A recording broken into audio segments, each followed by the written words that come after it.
Yo, what is going on, guys? We're here with the PWC Season 11 quarterfinals, facing off against Final Gambit Shedinja. We faced them in Week 8, and we did take an L. But, we didn't bring a lot of our best sets. We brought, like, Spec Zapdos and, a weird Tera Water Basculin Choice Banded that doesn't really make sense against Sun. And as we see here, full Sun. If you want to check out exactly what they have, in my last video, I'll have it. But right now, not really up to it. I got strep throat, and I haven't been around as much, and that's why I probably sound a little bit worse. But this week we are going at it with a little bit of a better set. This Basculin is going to be Choice Scarf with Final Gambit, trying to get rid of Torkoal off the jump if they want to lead and set up hazards. It also pretty much knocks out everything on their team except for the two dragons. We have Habanberry Gallade, which is meant to eat like a Draco Meteor from either of the Walking Wake or the Raging Bolt. We have stuff like, most importantly though on this team is Spec Screamtail that gets the speed boost and outspeeds a Walking Wake in the Sun and pretty much destroys their entire team, especially once Galarian Weezing is gone, because we can lock ourselves in. But off the bat we see that we are in front of the Raging Bolt. I thought about bringing Tera Ground, but I brought Tera Fairy just to be able to eat a Draco from like the Walking Wake if I ever needed to. On hindsight, should have brought the Tera Ground just so I can't get destroyed by a Thunderclap here, but I'm just going to be forced to switch out. I really don't want to, Final Gambit into this thing and take a lot of damage and then do nothing to them. So this Basculin, it really needs to do something, because they're just going to full switch out, so great play by my opponent. They might not have Thunderclap, but we don't really know.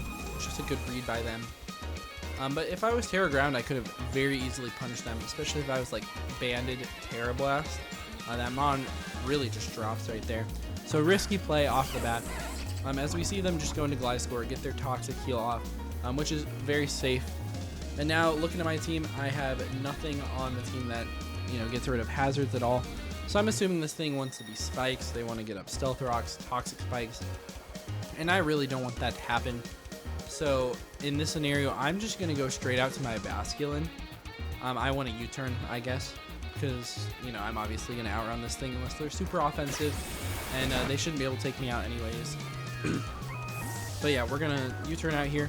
Predicting the hazards, I'm going to go out to this Basculin, and we can just throw a Final Gambit into their team because they're not going to want to take it like a Banded Waterfall, as they just knock off, which is really annoying. They get the crit, which actually does matter later in the game, as we will see, but just less health, which means we're going to be doing less Final Gambit.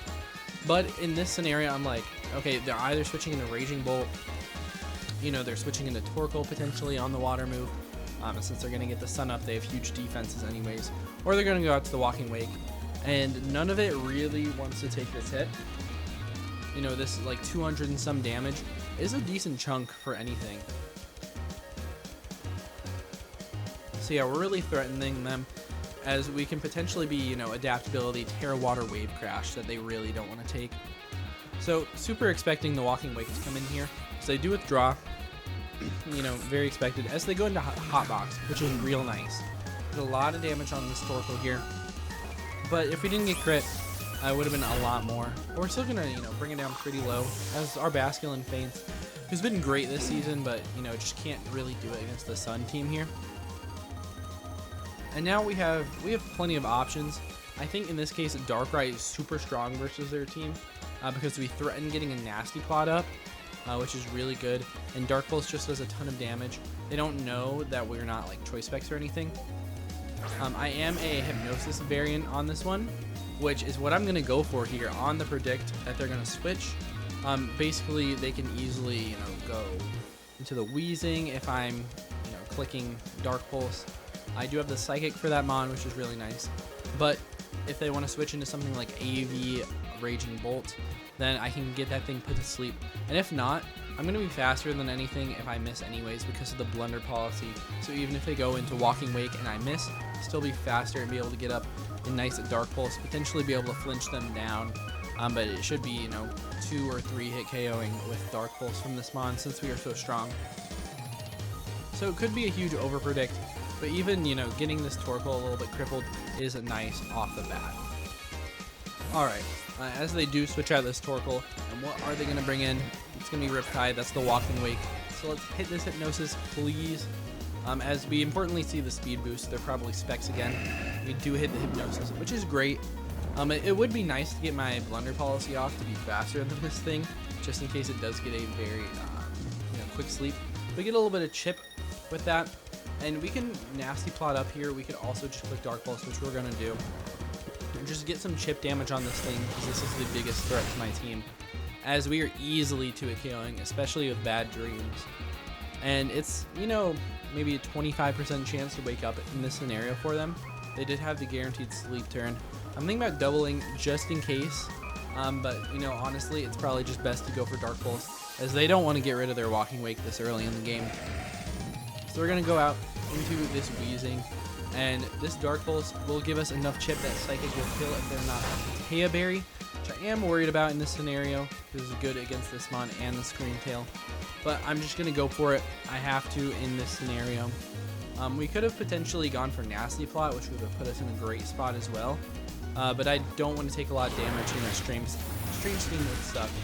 If we get the Psychic off, they're not Spadef, they're not Tera Berry, or Pyappa Berry, that one. And we do take him out, which is great. So our Dazzling Gleam on Scream Tail looks insane. The final Gambit damage, if we had not gotten crit on Basculin, we would be able to, I think, Oko the Torkoal with Dazzling Gleam, so would never have been able to switch in or do anything. But now we do have to worry a little bit about that. But we're going to see Marjorie come in here, and this mon is a huge threat. It's got Chlorophyll. It can easily Quiver Dance right here, and if it Quiver Dances and we don't do enough damage to it, it just wins the game on the spot. So they are going to get that Spadef raise. We're going to go out to Dragalge, and they're going to Learn Voice. No Tera or anything. We do see from that damage that is going to be specs. Did a quick calc here, and I'm super expecting them to be Tera Fairy.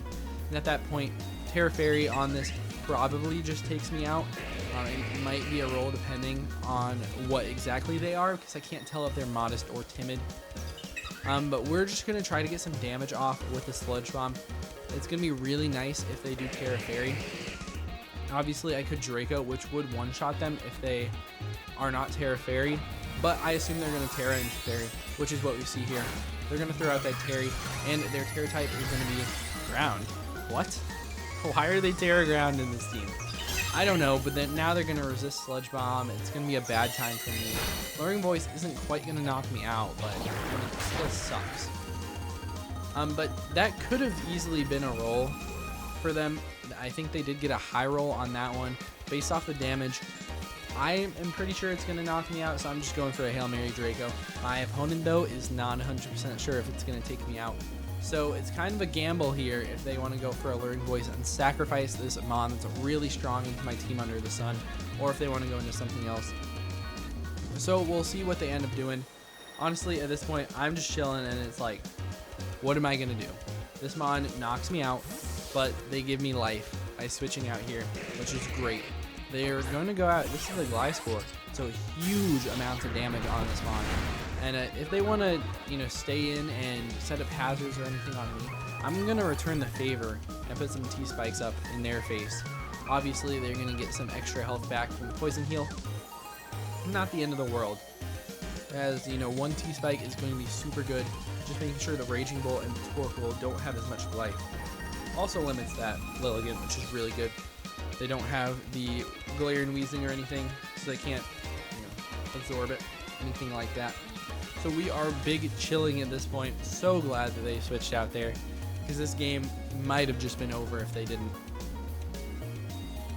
But yeah, they're taking their sweet time here, kind of deciding what they want to do. Pretty sure on their set they did have Stealth Rocks, but they do just decide to go for EQ. Takes me out, totally fine with me. Dragalge did a lot more than it was supposed to do in this scenario. I'm really annoying that I wasn't able to use it to beat something like the Walking Wake or the Raging Bolt, but just not being 6-0'd by Lilligant on the spot, really nice.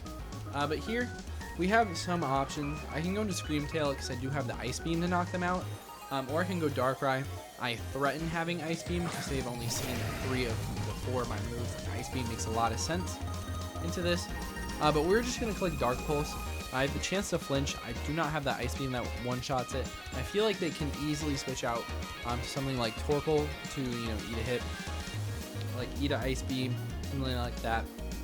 And we don't die to any one hit from this Mon anyways, so it's not the biggest deal.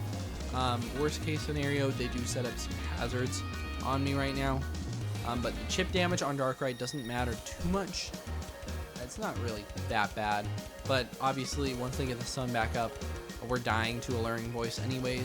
We're dying to most stuff from Walking Wake anyways. We're dying to a lot from Raging Bolt with that booster anyways. We're going to get the Dark Pulse off. Almost knocks them out. And they get the Earthquake, so no flinch, which is alright. We do take a little bit of damage, but they're not really too invested. And we just get a free Dark Pulse. I'm checking to see if anything on their team wants to take it. And not one thing. Really nice that they're not Tera Fairy on that Lilligant. Although, annoying that I, you know, didn't... Well, I wasn't really able to predict it because I could have one-shot that thing with a Draco Meteor. But now they really have a choice. Sack this thing, sack Walking Wake, sack Lilligant, sack Torkoal. Everything dies. Even if they go Raging Bolt, they might just straight up die. As the Goliath score does go down, that's nice. It was just pretty annoying for my team, but you know, I was able to take it out with something like the Specs Screamtail anyways. It was in range. But if they were able to get some extra health on that thing, would have been tough for me. But now they have a couple of different options here. What I think is the smartest one is what they do here. They're going to go out to Torkoal, get the sun up because they really need the sun to do much work. And then they should just sack the Walking Wake. They could also sack Torkoal here if they think that they can finish the game in the next 8 turns. So they are Heat Rock, as we saw by how long that sun lasted. They're just going to withdraw. They're going to sack that Walking Wake. Reptide. This thing was already super low anyway, so died to anything. Unfortunate that, you know, my booster speed on the Screamtail wasn't able to, you know, be that really good tech against this guy, but it's still good. I'm still really happy with, you know, the prep, and just hitting that Hypnosis was really strong for me earlier anyways. As they're going to go out into Marjorie again, this Mon just gets a free kill with Alluring Voice. I just have to sack this Mon. It's not the best because we die to a modest boosted special attack Raging Bolt anyways. If they want to click Thunderclap, it probably just knocks us out. As they do click the Weather Ball, which is strong into my team. They get the extra boost being in the sun. Glad they're not Tera Fire though, because that would do a crazy amount of damage. But looking at the calcs, Screamtail is the only thing that really eats this and threatens it with an Oko. So at this point, we can go in and we have to click Ice Beam because we do not kill with Dazzling Gleam. And if they are timid, they're outrunning me with Chlorophyll, even with my booster into speed. But if they are modest, we are outrunning them. So it's really kind of 50-50. We were never able to really scout the damage, even though they did hit us a couple times. But they do withdraw, which is great for us. I really didn't want to take that damage. As they're going to go out to Cloud 9, which is going to be that Raging Bolt. This is awesome. We're going to do about 50% to this thing. That's a little bit of the max roll. It's about 45 to 55. So we do get a low roll, and then they get the leftover, so we're not knocking them out with another one. I guess depends on their spread and everything. But Super Ice is Dazzling Gleam. We know their Lilligant doesn't really want to stay in. And we have the freest Zapdos. This Mon should easily be able to take on the Raging Bolt, even with the sun. It's a little bit scary, but we have Eerie Impulse, which lowers their special attack by 2 stages. They can never win with Calm Mind in my face. As they do, just click Thunderbolt, and it's going to do a good chunk. So yeah, a little bit more than I wanted them to do with that Mon, but it's okay. We have the Zapdos, we can click Roost, and then we're resisting Thunderbolt, which is really nice. But Draco is still scary. We also can just click U-turn in this scenario, and if we get a prediction right, I mean, if we U-turn out on a potential Thunderclap or a Thunderbolt or something, letting them knock me out, we can just go get the Dazzling Gleam off and basically sweep their team with Screamtail. It would be very, very simple if we had gotten extra damage off on that Torkoal. But we do get the U-turn off, and they did not go for a Thunderclap or anything like that. So now we're in a point where we literally just need a sack. We're just going to go out to Medicham. This Scarfmon could have been really solid in this game, but they've been able to keep the sun up really well. And they can easily just push Volt Switch here. Not going to knock me out, but they get to go out to their Chlorophyll Pokemon and just easily be able to take me out.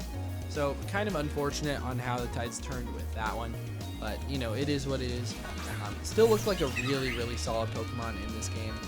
But not really going to be able to do anything against Oregon. It's going to get a Giga Drain off, so they're going to be, you know, getting close to being out of range of this Ice Beam. So I'm really scared about it. Yeah, it obviously is really scary, but we can go to the Screamtail here and potentially just be able to knock it out with the Ice Beam.